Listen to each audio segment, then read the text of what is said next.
బీహార్లో ఓటర్ల లిస్టు సవరణ ఇష్యూ రచ్చరచ్చగా మారుతోంది. ఈ నేపథ్యంలో ఓటర్ల జాబితా ప్రత్యేక సమగ్ర సవరణ వివాదంగా మారుతున్నటువంటి ప్రస్తుత పరిస్థితి. సవరణ పేరుతో అర్హులైన ఓటర్లను తొలగిస్తున్నారని ప్రధానంగా ప్రతిపక్షాలు తీవ్ర ఆరోపణలు చేస్తున్నాయి. బీహార్ ఎన్నికల కమిషన్ తీరుపై పలు పార్టీలు సుప్రీంకోర్టులో కూడా కేసు వేశాయి. అయితే కేసును విచారించిన సుప్రీంకోర్టు ఎలక్షన్ కమిషన్ నిర్ణయాన్ని సమర్థించింది.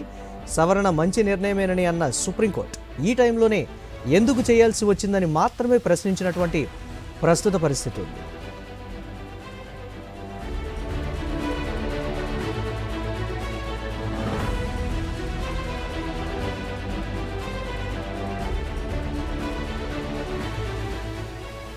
ఇప్పటికే బీహార్లో సమగ్ర సవరణలో భాగంగా నిర్వహించిన సర్వేలో పలు సంచలన విషయాలు బయటకొచ్చాయి. ఓటర్ లిస్టులో బంగ్లాదేశ్, నేపాల్, మయన్మార్ దేశస్తులు ఉన్నట్లు గుర్తించింది. దీంతో ప్రతిపక్షాలకు చెక్ పెట్టినట్లయింది. ప్రతిపక్షాలకు సుప్రీంకోర్టులో కూడా షాక్ తగలడంతో ఎన్నికల సంఘం దూకుడు పెంచింది.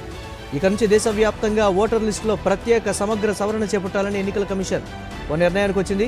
ఇప్పటికే బీహార్లో వచ్చిన ఫలితాలను క్రోడీకరించుకొని వచ్చే నెలలో దేశవ్యాప్తంగా సమగ్ర ఓటర్ల లిస్టు సవరణ చేపట్టాలని చూస్తోంది.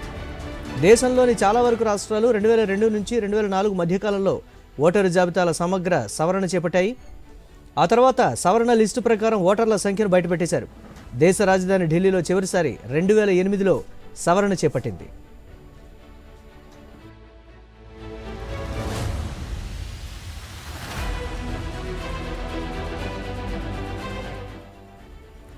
ఈ నేపథ్యంలో ఓటరు జాబితాల సవరణ వ్యవహారంపై ఈ నెల 28న సుప్రీంకోర్టులో మరోసారి విచారణ జరగనుంది.